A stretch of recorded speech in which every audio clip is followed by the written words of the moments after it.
Après les enfants et les petits-enfants, c'était au tour des grands-parents de s'envoler à l'autre bout du monde. Et pour cause, souvenez-vous, le prince Harry, son épouse Meghan Markle et leur fils Archie s'étaient rendus en Afrique en septembre dernier, puis c'était au tour du grand frère, le prince William et son épouse Kate Middleton de partir au Pakistan juste après, en octobre. Puis, ce fut au tour du prince Charles et son épouse Camilla Parker Bowles de partir du côté du Pacifique, en Nouvelle-Zélande. Pour la petite explication, le prince Charles s'était rendu en Inde tout seul, à la mi-novembre. Puis, il s'est déplacé, toujours seul, aux îles Salomon.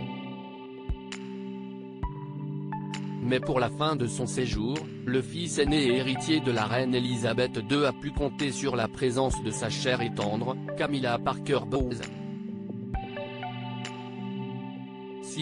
Ainsi que les deux tourtereaux ont passé 6 jours ensemble en Nouvelle-Zélande, du dimanche 17 au samedi 23 novembre. Des cérémonies respectant la tradition maori. Avec ce voyage officiel, le prince de Galles avait pour but de représenter sa mère Elisabeth II, dans le cadre de son jubilé de diamant.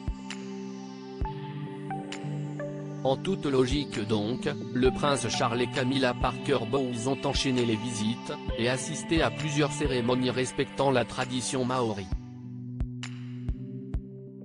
Le couple princier s'est rendu à Auckland, à Christchurch, qui a connu un tremblement de terre en 2011 et une attaque terroriste en mars dernier, ainsi qu'à Waitangi. Un endroit très symbolique puisque c'était dans cette même ville que fut signé le traité éponyme qui fit de la Nouvelle-Zélande une colonie britannique, en février 1840. Et pour conclure, le prince Charles s'était rendu seul à Kaikoura.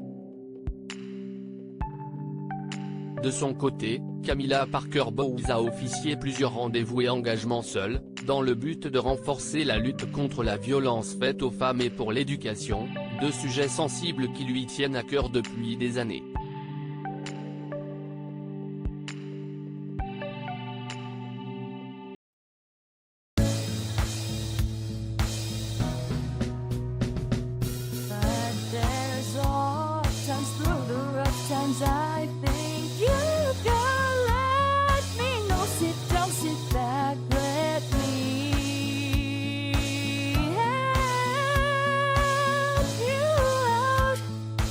Stay